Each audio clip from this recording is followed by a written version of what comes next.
الحمدللہ رب المصطفیٰ والصلاة والسلام علی رسولہ المصطفیٰ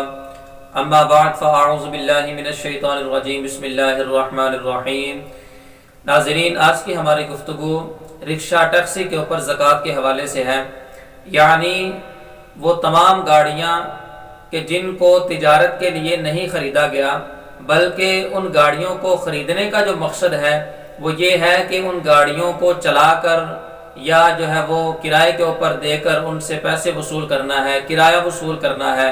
جیسے رکشہ ہے، ٹیکسی ہے، اس کے علاوہ بس ہے، ٹرک ہے، یا تمام لوڈر گاڑیاں جو ہوتی ہیں، تو ان سے جو مقصد ہوتا ہے وہ کرائے کا وصول ہوتا ہے۔ تو ان گاڑیوں کے اوپر زکوٰۃ فرض ہوگی یا نہیں، تو اس حوالے سے خلاصہ کلام یہ ہے کہ ان تمام گاڑیوں کے اوپر زکوٰۃ فرض نہیں ہوگی، کیونکہ یہ گاڑیاں مال نامی نہیں، یعنی ان کو جب خریدا گیا تھا تو تجارت کی نیت سے نہیں خریدا گیا تھا، بلکہ ان کو رکھنے کے لیے اور ان سے کرائے کا فائدہ حاصل کرنے کے لیے ان کو خریدا گیا، لہٰذا یہ تمام اشیاء انسان کی حاجات کے تحت داخل ہوں گی اور ان کے اوپر زکوٰۃ فرض نہیں ہوگی۔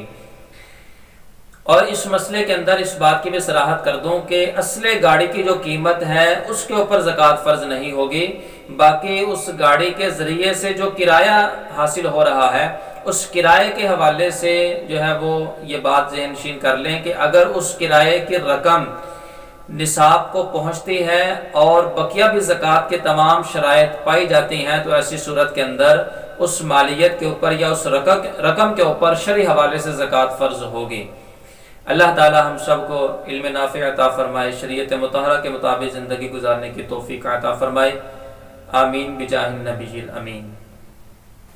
الآن انا ابین بهذه الصورة في اللغة العربية تسهيلا للعرب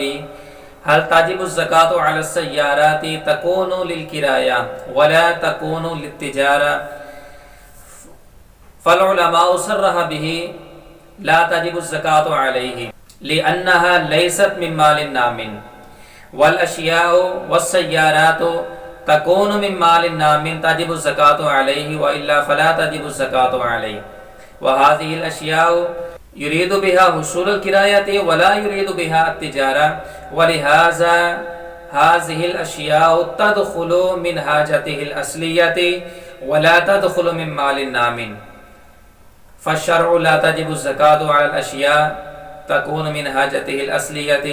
والله أعلم بالصواب، والسلام على من اتبع الهدى۔